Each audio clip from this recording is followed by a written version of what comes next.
Sejam muito bem-vindos ao canal Estela Concurseira. E hoje eu vou conversar com vocês um pouquinho sobre o livro A Criança Cega Vai à Escola.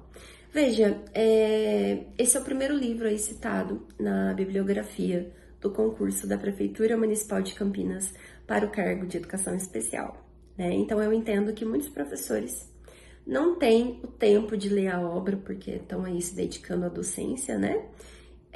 Então eu resolvi trazer para vocês de uma forma organizada e resumida.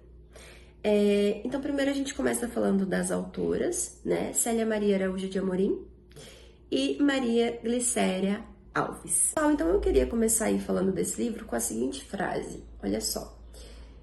Incluir a criança cega na escola vai além de apenas integrá-la em uma classe. Requer a aceitação de suas dificuldades e a compreensão de suas necessidades e capacidades. Então, veja, integração é diferente de inclusão. Então, esse é um conceito básico da educação inclusiva. Integrar é apenas eu pegar essa criança cega e colocar ela ali naquele ambiente, sem a devida preparação do ambiente para ela. Já a inclusão é incluir, a própria palavra já diz. Eu vou fazer com que o ambiente ele seja um ambiente adequado para o pleno desenvolvimento dessa criança, tá bom? E o livro vai trazer pra gente algumas formas da gente analisar como está sendo o desenvolvimento aí dessa criança cega. Então vamos ao primeiro ponto. A gente vai analisar a sua coordenação motora global, né? Se ela já tem uma marcha independente, ou seja, se ela já caminha sozinha.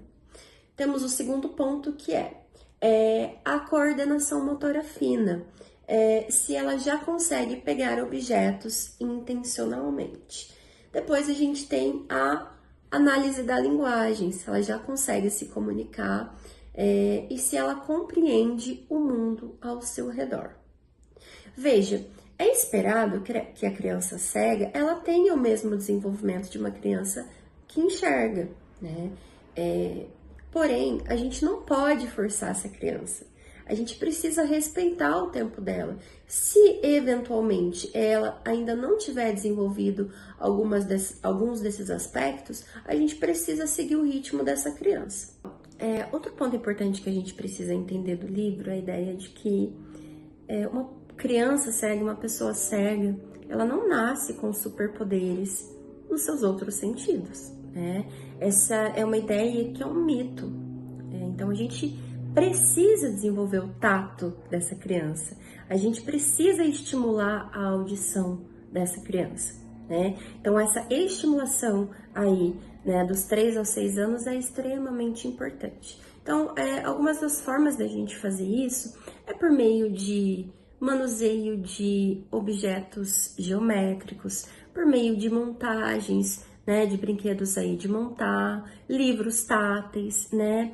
Trazer essa simbologia para essa criança por meio do tato, para que ela possa, aos pouquinhos, se sentir aí preparada para que até chegue o momento dela ser aí alfabetizada por meio do braille.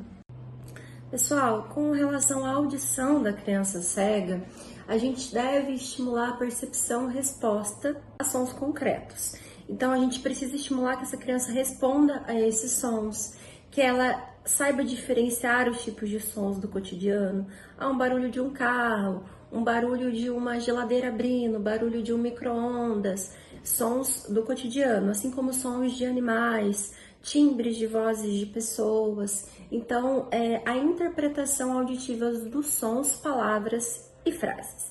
Tá? Então são coisas que a gente, enquanto educadora, a gente deve estimular nessa criança cega, porque a audição também vai ser uma forma dela se comunicar com o mundo, tá?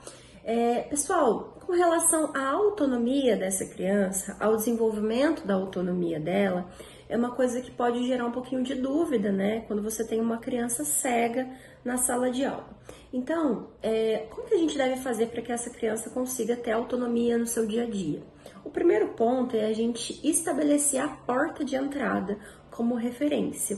Se a criança tem a porta de entrada como referência, os outros objetos da sala vão ser mais fáceis dela localizar, tá? Então, o que a gente vai fazer? A gente vai discutir as características do ambiente.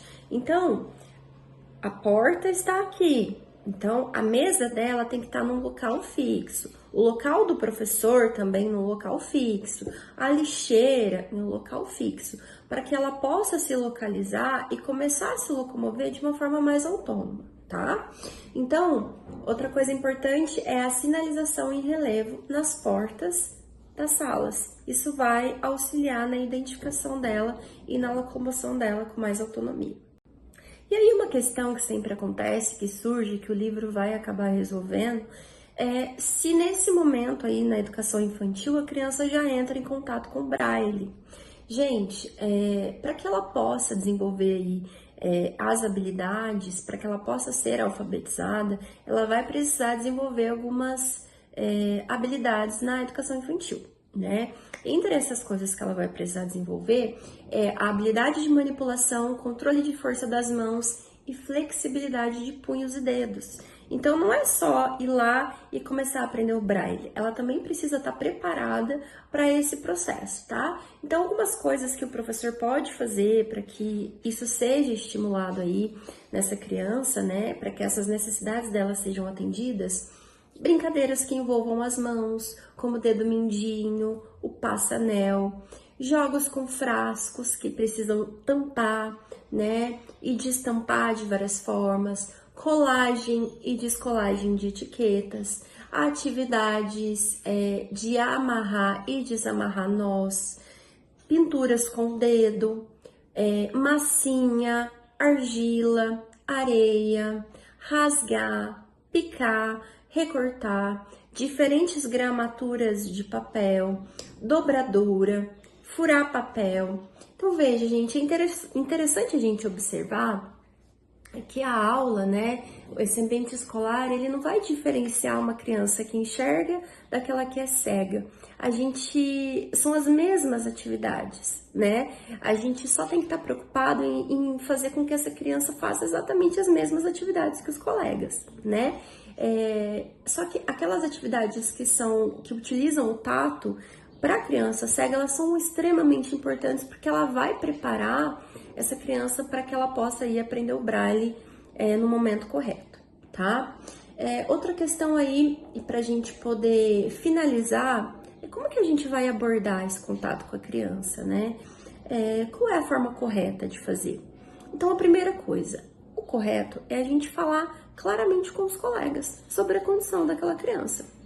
Olha, a criança, né, apresentar pelo nome, estimular que ela se apresente pelo nome, explicar que ela é cega, como que a gente vai fazer com esse colega, de uma forma naturalizada, né? Isso vai ser essencial para que a criança também se sinta integrada naquele ambiente.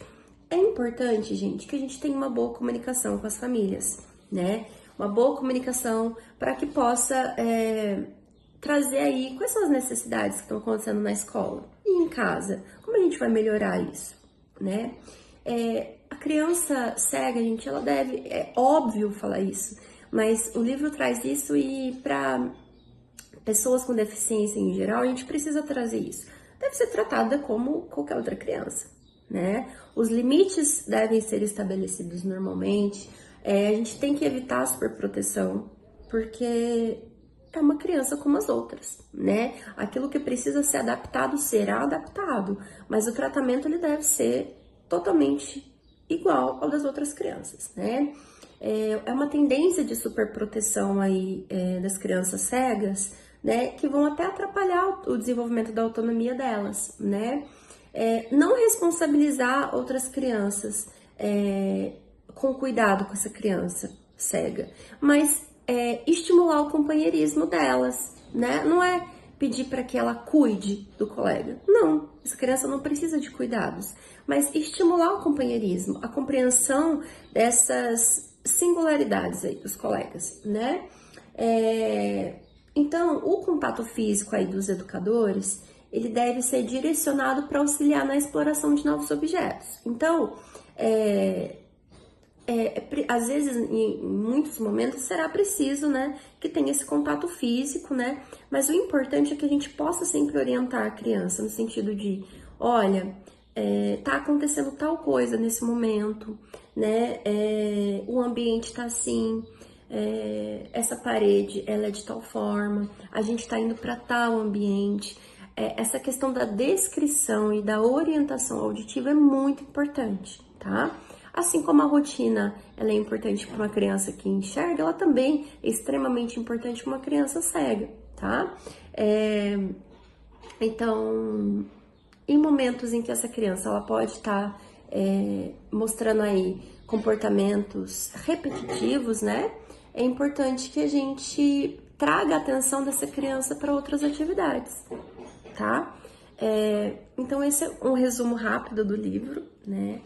Para aquelas pessoas que talvez precisam, né, não vão conseguir ler a obra, mas aqui estão as principais informações que o livro traz aí pra gente poder fazer a prova de uma forma eficaz.